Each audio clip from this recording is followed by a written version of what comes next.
evening and welcome.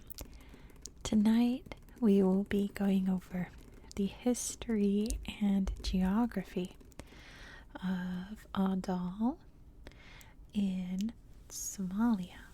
I tried to draw the lines here. It's kind of faint, but it's right there. This chunk.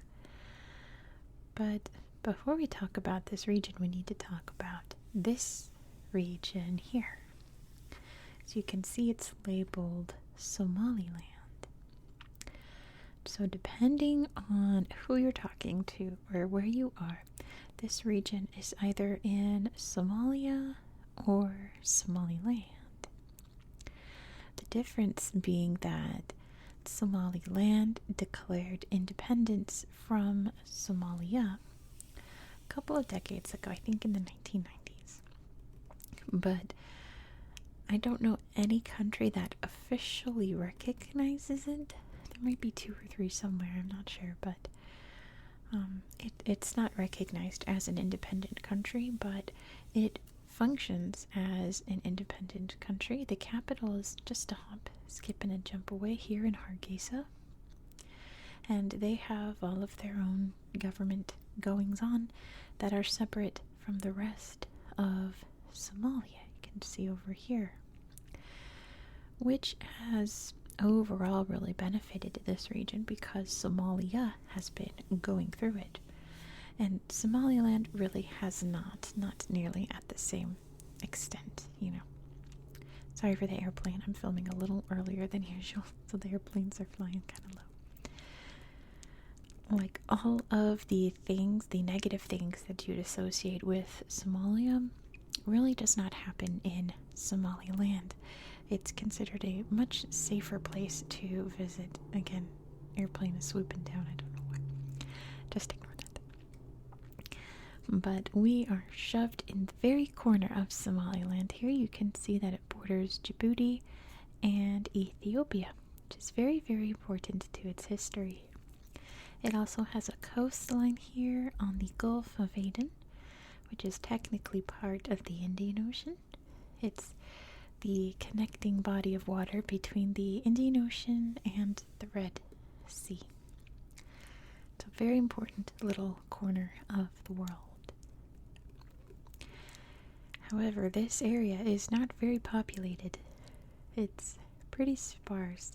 We'll take a look at Google Earth. I didn't really find many pictures to show you, but it will really help to show you this kind of very dry, barren landscape and just how tiny these towns are that you see kind of dotted throughout the region. They're very, very small.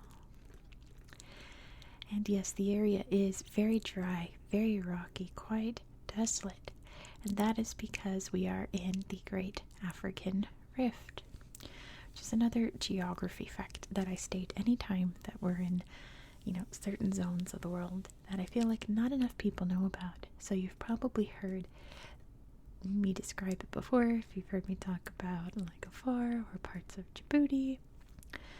But the continental shelf of Africa is breaking apart. It is a continental rift, and the entire Horn of Africa, sloping this way, all the way down to, I think, Mozambique, is ripping apart. And it's not like we're gonna see this happen like overnight or anything. None of us will see it in our lifetimes. It's gonna take, tens of thousands or millions of years to completely separate. But it's happening. And it's creating big cracks in the earth. It's creating huge lakes. There's my cat running around. Ignore him. And it's creating very, very large mountains. So this is the area where it's really starting to go. There's lots of very, very low lands here. The lowest point in Africa is just over here in Djibouti, not too far away from where we're talking about. So it's very dry, very cracked. It's very desolate. Of course, my cat decides to wake up and be completely manic. I don't know where he went. Okay. He likes to talk while he's running around, so if you hear any brrrs, that's my cat being frantic. He'll probably jump up here in a minute when he realizes I'm ignoring him. Sorry if he's distracting. This region has a very complex history as well. Here he comes. Oh my goodness. Very complex history. This region's actually named after the Awdal Sultanate. Here he is. The Awdal Sultanate, which I think you can see on my map over here somewhere. Yeah, Sultanate of Awdal is right there. Cat's gonna help us point it out. Nope, he's gonna cause trouble. Hold on. 1 minute. 1 minute. Okay, kitty. Okay, goodbye. There we go. Cat's been ejected. The Sultanate of Awdal. Before the Sultanate of Awdal, the Sultanate of Ifat was the dominant power here. And even before that, even before Islam became a factor in the area, this area was always a big trading center. Because, we're right on the Red Sea, right on the Gulf of Aden, and lots of things were coming and going from Africa to the Arabian Peninsula, or up the Red Sea, or down the Gulf of Aden, from this region right here. This town, you can see it says Salak. That's what it's called today. It was known as Zayla, and it was the capital of the Sultanates of Ifat and Awdal. Now, the big thing that you really need to know about Ifat and especially Awdal was that they fought with Ethiopia non-stop. Back then it would have been Abyssinia. At first it was more of a jihad because this area was Christian, this area was Muslim. Conflict. But I think after a couple of centuries of fighting back and forth, one side winning over the other, one side conquering, the other one conquers back after a couple decades. Just this very, very long back and forth tension. I think the meaning behind it was just completely lost, and it just became conflict because by that point they were just total enemies. Eventually, at one point, when Awdal had conquered a good chunk of Abyssinia, like this area here, I guess, they moved the capital from Zayla. Oh, I didn't write where they moved it. Somewhere, I think, in Afar they moved it to. And the city never ever regained all of the importance that it once held. It's been downhill ever since. In 1630, the area became a dependency of Mocha, which you can see right up here in what's now Yemen. Mocha being where we get the word mocha from. They were big coffee exporters, so the name mocha's really stuck with us today for certain kinds of coffee. I always know it as a chocolatey coffee. But the area would change hands every so often again. Ethiopia would invade, the Muslims, or Arabs I suppose, would invade, but the area remained very Somali. The biggest, I guess, branch of Somali culture, the largest clan, would have been the Gadabursi, which is still the largest today. But this whole Horn of Africa has been the Somali culture for ages and ages and ages and ages. Since the time that, culture developed here. They were always Somali to some extent. The Egyptians know them as Punt. But today we know them as Somalis. In 1888, Britain and France were arguing over who was going to control Somalia and the Horn of Africa. And I think at one point it almost went to war, but they came to an agreement and they split up the land, and what's now Somaliland was British Somaliland. So in 1888, it became part of Britain. For 6 months in the year 1940, Italy invaded, and they are having their invasion of Africa era, trying to conquer Ethiopia, and failing in the long run. So they were here for just a hot minute. And ever since then, it has kind of been an area of contention and a bit of conflict.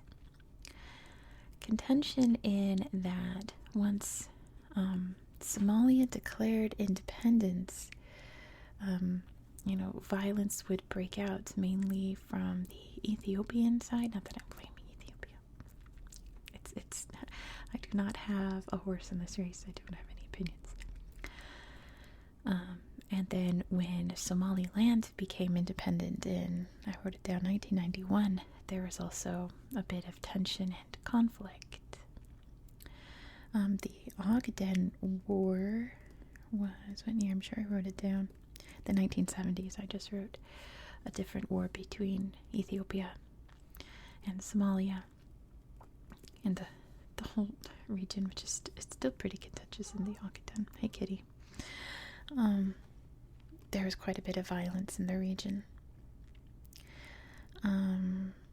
A big conflict in the 1990s, which was when Somalia's economy and government was really falling apart.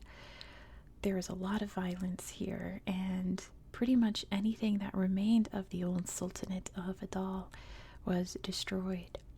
So today this town of Salak is very small, very itty-bitty, but nothing remains of that great sultanate. It's very, very sad. The biggest issue today here is that since, I want to say, the 1960s, 1970s, Awdal has been trying to break apart and become its own thing, which was part of the tension when Somaliland became a thing, because they were like, we don't want this either. We want to be the Sultanate of Awdal. We had this great history where we were this strong independent power. We want to continue that.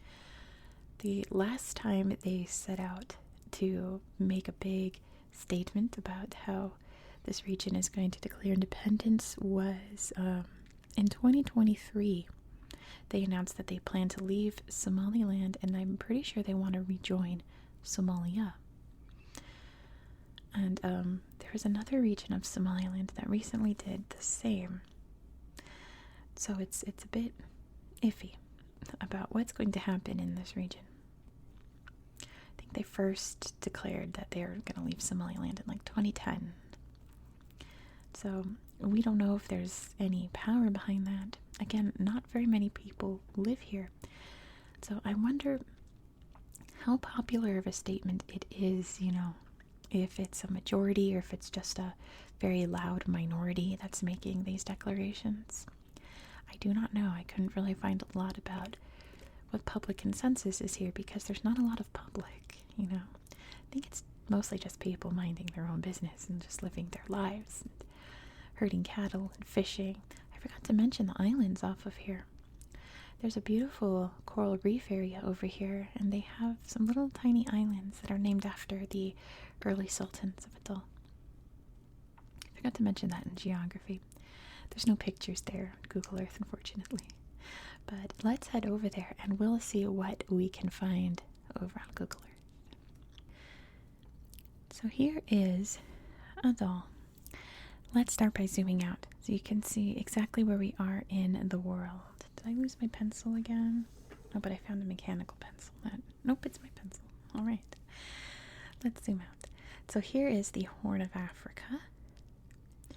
And here you can really see from above this split that's happening down there, right?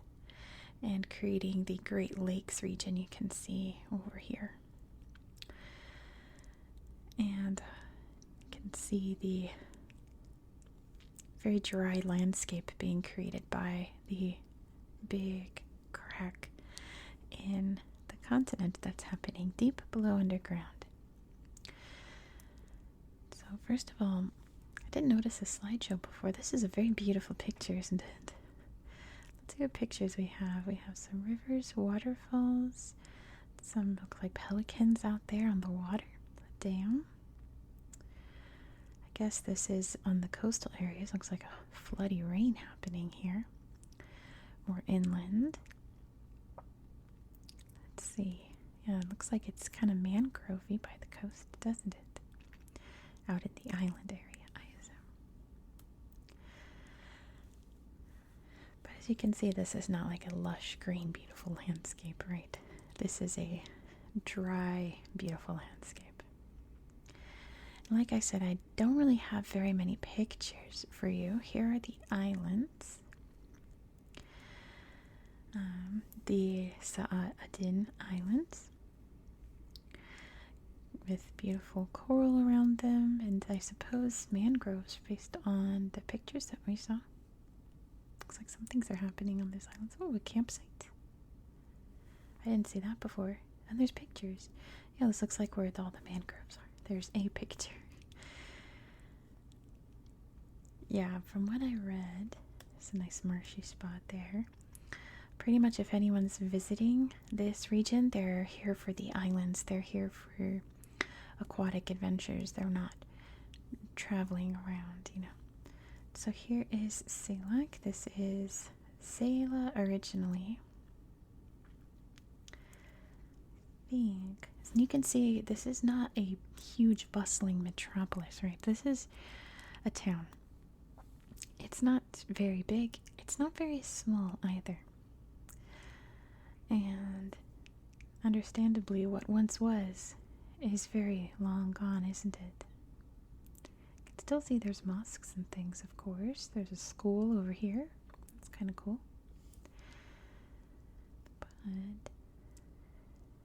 let me see if I guess I have to do this. See if there's any pictures here. Oh yeah, it's a coastline. More of the pictures we already saw. Maybe those are some old ruins. There's an old minaret. Beautiful old archways. What once was. It's a neatly painted. Looks like a seashore mosque. Looks like a lighthouse more than a minaret. Lots of seagulls. Isn't that pretty? Lots of compounds. Nice pretty coast. Of course the Red Sea area is gorgeous and just teeming with life, isn't it? But that's pretty much all that I've found. Let me try to put pencil down. Maybe we can play around. You can see the wadis over here, kind of creating these little mud rivers. I'm sure during the rainy times these are just gushing with water, but during the dry seasons they're probably just muddy or sticky, or maybe even dry. You can see this kind of Djibouti style landscape here.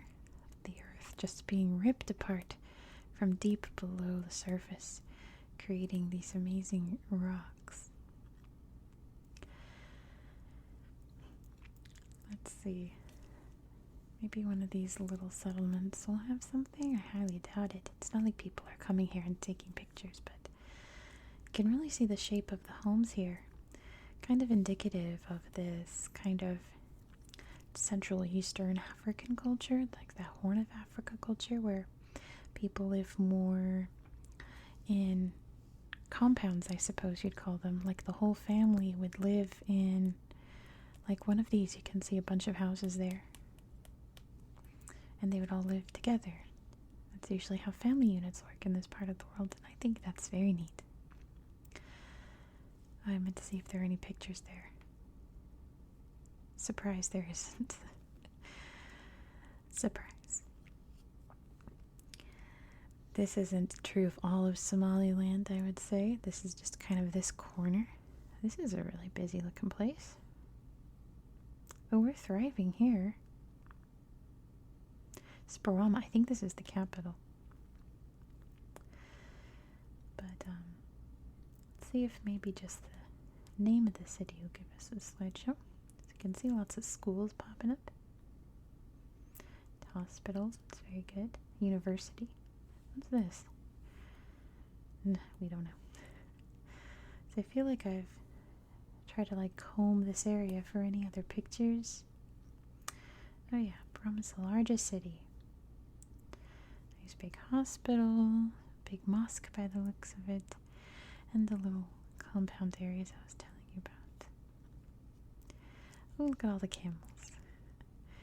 Another compound area where all the families, extended and so on, all live in like the same block. I think that's neat. Do you think this is a mosque? It looks like that's a minaret, but that's tall for a mosque. Why would you need all these floors? Maybe there's just a mosque at the top. I don't know. Yeah, see, isn't that beautiful? I should look up and see what that building is. I didn't see anything about it before. Let's try this last one and then we'll call it a night. Oh, yeah, no pictures. Okay. So, I guess that's it. Siraha Borama. I guess we'll end it on this slideshow. Thank you so much for watching. This is so pretty. If you enjoyed this style of content, please consider subscribing. Next in the series, we are heading over to Peru. You know, Peru is always fun. I know for sure we're going to see a little national park that's full of vicuñas. If you don't know what vicuñas are, then I guess you'll have to subscribe so you won't miss out because they're so cute. So cute. I hope that you found this video to be relaxing and educational. And I hope that you have a good